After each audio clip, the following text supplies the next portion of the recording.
Hello everybody, एक बार फिर से आपका स्वागत है आपके अपने यूट्यूब चैनल पर जिसका नाम है सक्सेस हरियाणा। तो आप सभी के लिए गुड न्यूज़ है भाई। हरियाणा लोक सेवा आयोग यानी कि जो एचपीएससी है उसकी तरफ से अपडेट आ गई है। जो आपका एचसीएस का मेंस हुआ था अभी 2022 में, उसका रिजल्ट कब आएगा वो बात बताऊंगा। और एक नई भर्ती आएगी, उसमें क्या नए रूल हैं और कब आ रही है भर्ती, वो सारी चीज़ बताऊंगा। पैटर्न वगैरह चेंज कर दिए इन्होंने। देखिए, सबसे पहली बात है इसके रिजल्ट की। तो जो रिजल्ट है उसके बारे में बात करेंगे। जो आपका रिजल्ट है वो आपका तैयार है, बिल्कुल ठीक है, बिल्कुल तैयार है। वो आपका रिजल्ट इसी महीने आपका आने वाला है। इसी महीने का मतलब क्या है, 2 3 4 दिन में आपका रिजल्ट आ जाएगा और जनवरी में ही आपके इंटरव्यू शुरू हो जाएंगे। ठीक है, जनवरी में आपके इंटरव्यू शुरू हो जाएंगे और फरवरी के दूसरे सप्ताह तक इंटरव्यू खत्म भी हो जाएंगे। तो जो भी भाई एचसीएस जिसको लगता है भाई हाँ मेरा एचसीएस का पेपर अच्छा हुआ था मीन्स, तो अपनी इंटरव्यू की तैयारी करें। ये तो बात हो गई इंटरव्यू की, इसकी रिजल्ट की। अब बात है एचसीएस के नए जो पद आने हैं 2023 वाली जो भर्ती है उसके बारे में। तो वो देरी क्यों हो रही है? देरी अब तक आ जाती है। देरी इसलिए हो रही है कि जो एचपीएससी ने नेगेटिव मार्किंग जो है ना वो इसमें शुरू कर दी। मगर आयोग चाहता है कि एचसीएस एंड अलाइड के एग्जाम में नेगेटिव मार्किंग हो और 5वां गोलधारा हो। दोनों चीज़ हैं। कभी ये कोई सोचे कि 5वां गोलधारा नहीं भरा तो नेगेटिव मार्किंग हो गई, नहीं। ये उन्हीं के अंदर नेगेटिव मार्किंग जो होती है नॉर्मली वो वाली नेगेटिव मार्किंग की बात हो रही है। 5वां गोला उसी सूरत में भरना है जब चारों में से कोई विकल्प नहीं भरा। इसका मतलब है कि पर्सन के किसी भी विकल्प को नहीं भरा। 5वां गोलधारा भरने से कोई नेगेटिव मार्किंग नहीं होती। लेकिन अगला देखो, अगर उम्मीदवार अनुमान आधारित विकल्प वाले गोलधारे को भरेंगे और उत्तर गलत हुआ तो नेगेटिव मार्किंग होगी। यानी कि आपने गलत उत्तर दिया तो नेगेटिव मार्किंग होगी।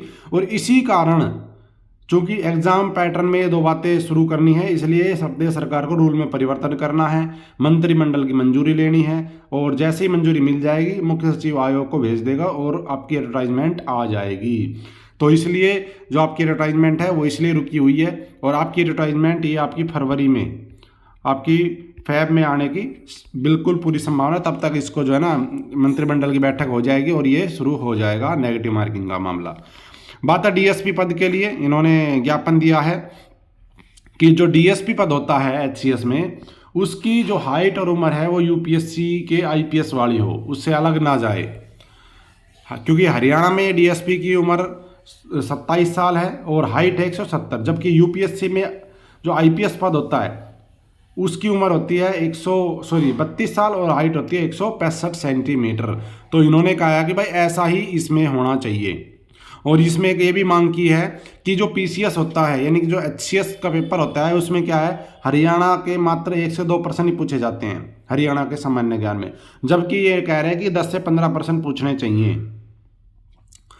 ठीक है, तो उन्होंने मांग की है कि इससे हरियाणा के युवाओं को नुकसान हो रहा है। मतलब सामान्य ज्ञान के टोटल 10-15 पूछे जाते हैं, हरियाणा के मात्र 1-2 ही रहते हैं उसमें। तो ये कह रहे हैं कि भाई इससे हरियाणा का जो उत्तीर्ण है ना वो युवा नहीं हो पा रहा। क्योंकि अगर नॉर्मल जी क्या है ये ऑल इंडिया लेवल की, तो कोई भी बंदा बाहर का बंदा कर लेगा इसमें।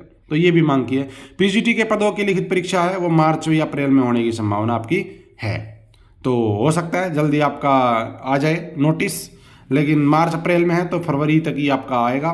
तब तक देखते क्या होता है। तो ये 2-3 चीज़ें थी कि जो आपको मैं शेयर करना चाहता था एचसीएस के बारे में, पीजीटी के बारे में, डीएसपी के बारे में। धन्यवाद। जय हिंद, जय भारत, जय Haryana. Like share and subscribe जरूर कर देना।